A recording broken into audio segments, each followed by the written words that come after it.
Hey yo, c'est Sigma, bienvenue dans le podcast The GOAT. Cette fois-ci, on va parler de MMA. Qui dit MMA, tu t'attends peut-être à ce que je parle de UFC. Eh ben non, je devais, mais un petit imprévu, on va changer de programme. Il s'est passé une dinguerie dans le monde des sports de combat, et notamment dans le monde du MMA.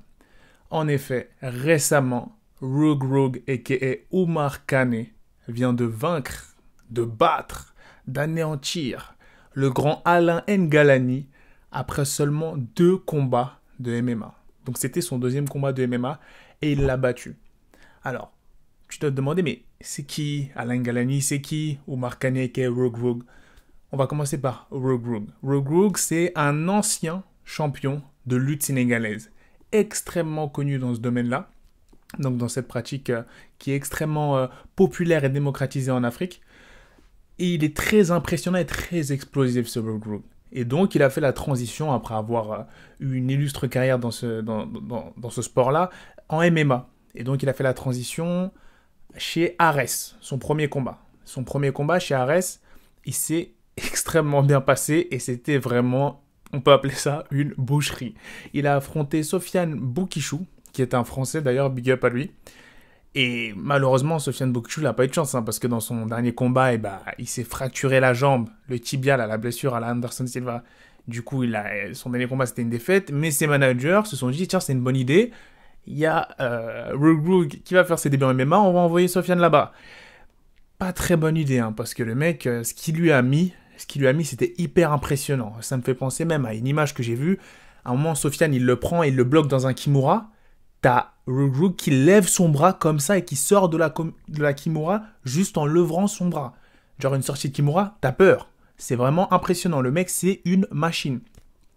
Alors, là, pour le coup, ce combat-là, il n'a pas duré longtemps, t'as dû t'en douter, parce que c'était une puissance. Vraiment, il y avait un déficit de puissance chez Sofiane et il n'a pas pu faire le poids face à Oumar Kane. Et tu te dis, bon, ok, là, c'est un combat, c'était assez rapide. Il l'a anéanti, entre guillemets. Qu'est-ce qu'il vaut vraiment ce Rogue qu'on appelle là? Parce que il faut savoir que la lutte sénégalaise, c'est un sport totalement différent du MMA. C'est vraiment beaucoup plus explosif. C'est-à-dire que l'effort est beaucoup plus intense, mais moins sur la longueur, moins sur la durée. Et c'était intéressant de voir ce qu'il allait nous proposer en MMA, Rogue. Et du coup, quand on l'a vu face à Sofiane Boukissou, on se dit, bon, là, voilà, il l'a démoli, on dirait qu'ils étaient même pas dans la même catégorie. Il faisait 3 fois son poids, t'as l'impression. C'était impressionnant, c'était assez impressionnant comme image. Les images, elles sont sur Twitter, elles ont fait le buzz sur les réseaux sociaux. Non, c'était très impressionnant. Et c'est d'ailleurs big up à Ares qui met en avant les combattants africains dans la scène MMA internationale. Maintenant, là, il y avait vraiment des questions qui se posaient autour de ce Rogue. Qu'est-ce qu'il va faire face à un vrai combattant de MMA? Et du coup, il a signé directement chez One Championship. Un bon One Championship, pour ceux qui ne savent pas, c'est l'une des ligues de boxe thaï, kickboxing et MMA qui est extrêmement populaire dans le monde entier, notamment dans toute la partie Asie. C'est un peu l'UFC de la partie Asie.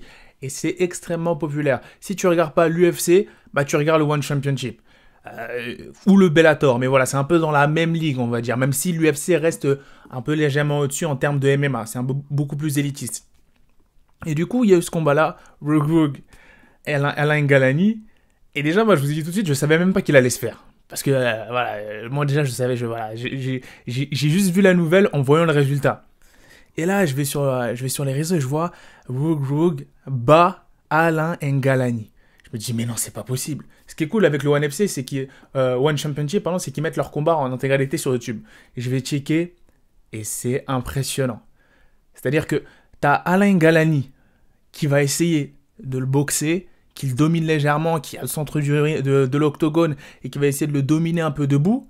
Puis ensuite, t'as Rogue qui l'amène au sol et là, c'est terminé. C'est là que tu te dis, mais il l'amène au sol et quand t'as une masse comme ça musculaire qui est sur toi, tu ne peux strictement rien faire. Et pourtant, ceux qui connaissent Alain Ngalani et qui voient c'est qui son physique, le mec, il est monstrueux. Tu te dis, mais attends, comment ça, il se fait maîtriser d'une telle manière? Et moi, c'était exactement ma réaction. Quand j'ai vu Alain Ngalani se faire maîtriser comme ça, je me suis dit, mais c'est quoi ce délire? C'est donc ça la force des ancêtres? C'est donc ça la force de la lutte sénégalaise? Alors, ça m'a fait rire. J'ai fait, mais c'est quoi ce délire? Il l'a amené au sol, il l'a bloqué et il l'a terminé en ground and pound. Fini. Premier round terminé. Donc là, tu peux te poser des questions. Tu te dis, mais donc ce mec-là, il sort d'où? Ancien champion de lutte sénégalaise, au bout de 2 combats MMA, il termine l'une des têtes du MMA. Enfin, je ne veux pas aller jusqu'à dire que c'est l'une des têtes du MMA, parce que Ngalani, effectivement, elle a une très bonne carrière en kickboxing, il est très impressionnant physiquement. C'est ce qui fait que, malgré son palmarès de 4 victoires pour 6 défaites, malheureusement, il reste extrêmement très bien médiatisé et il reste bankable, parce que c'est très rare justement de voir des personnes si musculaires faire carrière dans le MMA, qui est un sport en général pour les personnes qui ont énormément de cardio. Les sports de combat, en général, quand tu es aussi musculaire, aussi bodybuildé, tu te dis pas que tu vas tenir 1 round, 2 rounds, 3 rounds dans une cage de MMA. Et donc quand j'ai vu ce combat-là, Rogue face à Alain Ngalani, je me suis dit, mais attends, c'est quoi, ils ont voulu faire un combat Marvel, c'est ça, DC contre Marvel? Les mecs, c'était le combat, il est super impressionnant. Et moi, j'ai aimé. Après, c'est vrai que ça reste encore loin, faut pas s'enflammer, ça reste encore loin de l'élite des poids lourds du MMA, notamment loin du niveau de l'UFC. Mais c'est de très bon augure pour Rogue, parce que moi, il a su m'impressionner. Et ce qui m'a impressionné, c'est qu'il vient d'un sport où justement, on doit être extrêmement explosif et savoir jauger, on n'a pas forcément besoin de jauger son effort sur la durée, mais là, il était très composed, il était très calme face à un Ngalani. Il enchaînait les kicks, il s'énervait pas. Certes, en fait, son deuxième combat n'a strictement rien à voir avec son premier combat. Son premier combat, je vous invite à aller le voir contre Sofiane Bokicho. Il y va, il s'excite à tout moment. Il envoie des coups n'importe où, n'importe comment. Il envoie un crochet à un moment en sautant. Une boxe, t'as peur. Il envoie des crochets, des kicks. Voilà, c'est un peu n'importe quoi. Il lui court après. C'était une agression. C'était un ours qui agressait un humain. Et il a gagné comme ça. Là, contre Ngalani, tu vois que sa philosophie de combat a totalement changé. Et tu vois que ses coachs ont su qu'il y avait un potentiel énorme et qu'il fallait justement canaliser toute cette force. Et quand il est face à Ngalani, tu vois qu'il se mange un kick, 2 kicks, il reste composed. C'est-à-dire que le mec, il s'excite pas. Ensuite, il envoie un kick. Et hop là, il gagne du terrain. Il essaie de cadrer son adversaire. Et c'est ça que j'ai beaucoup apprécié après seulement son deuxième combat en MMA. Et notamment, on va dire, en combat debout face à Ngalani. Parce que Ngalani, il est aussi réputé pour son combat debout, justement. Ses kicks, ses coups de poing. Et là, ça a été impressionnant ce qui nous a sorti le Rogue. Très, très impressionnant. Voir des masses musculaires se déplacer de la sorte et être aussi explosives. S'il est bien entraîné, s'il est bien coaché, je ne sais pas qui sont ses coachs, mais s'il est bien suivi, il y a moyen de faire quelque chose. Bon, t'as beaucoup de gens, t'as toute la diaspora africaine un peu qui s'excite, qui s'enflamme, qui se dit c'est le futur roi des arènes. Bon, je le vois pas encore tout de suite à l'UFC, ça, je vous le dis, mais c'est très, très, très, très, très intéressant pour la suite parce que sa lutte, mesdames et messieurs, elle est extrêmement impressionnante. Et là, par contre, moi, j'ai pas peur de le dire. C'est vrai que pour son debout, pour son jeu debout, et je le comparerais pas du tout à l'élite, pas du tout. Mais par contre, pour son jeu au sol, c'est une force pure. C'est-à-dire que ça me fait penser au reportage que j'avais vu sur France TV où il y a Cain Velasquez qui était parti au Sénégal pour aller étudier la lutte sénégalaise. Cain Velasquez qui est un ancien champion reconnu de renommée mondiale de l'UFC et qui a un style lutteur et qui vient du gym a.k.a. avec Daniel Cormier, Khabib Nurmagomedov. Il est allé voir justement ces champions, et il me semble qu'il avait vu Rogue, ces champions de lutte sénégalaise. Il était impressionné par la force physique des prises. C'est-à-dire que c'est des prises que normalement, c'est pas du tout académique, que tu ne fais pas du tout en lutte gréco-romaine. Mais en lutte sénégalaise, en lutte africaine, il y a des prises que t'as peur, vraiment t'as peur. Je reviens encore sur la sortie de Kimura de Rogue face à Sofiane Bokicho. Il était pris dans une Kimura, il l'a soulevé avec son bras, tout son corps, et il lui a fait une projection au sol. C'est ça la lutte sénégalaise. C'est-à-dire qu'il y a de la technique, bien entendu. C'est pas une lutte de sauvage, mais c'est une lutte qui on va dire, s'allie énormément sur la force physique du combattant. Et c'est ça que j'apprécie beaucoup. Énormément sur la force physique. Après, je vous avoue qu'il faut que je regarde un peu plus de combats de Rogue en lutte sénégalaise et un peu plus de combats de lutte sénégalaise parce que c'est vraiment une discipline qui m'intéresse énormément. Et là, ce combattant-là, Omar Kane, et qui est Rogue, il met justement cette discipline de la lutte sénégalaise sur le devant de la scène internationale. C'est là où ça devient super intéressant. Parce qu'avant, on avait quoi? On avait juste kickboxing, muay thai, anglaise, JJB, lutte gréco-romaine, sambo, toutes ces disciplines-là, etc. Karaté, taekwondo. Mais on n'avait pas vraiment de lutteurs sénégalais qui étaient dans l'élite du MMA.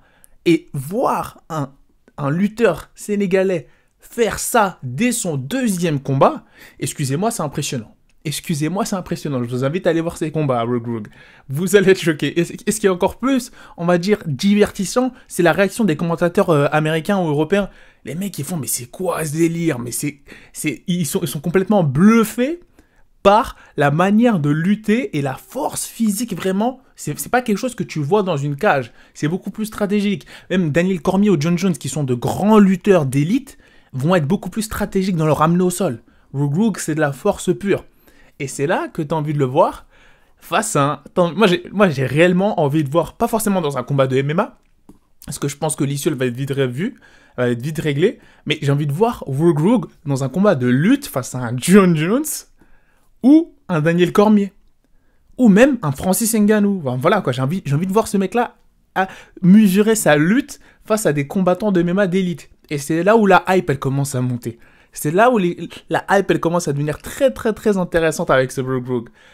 Voilà, donc moi, j'espère juste qu'au moins Ngalani va remonter de cette défaite-là, parce que là, ça lui fait quoi? Ouais, ça lui fait 6 défaites pour 4 victoires. J'espère qu'il va pas se faire cut.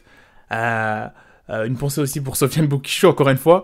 Mais ouais, là, ça devient intéressant. Moi, personnellement, je suis pas quelqu'un qui suit le One Championship, mais je vais commencer à le suivre. Parce que il y a vraiment...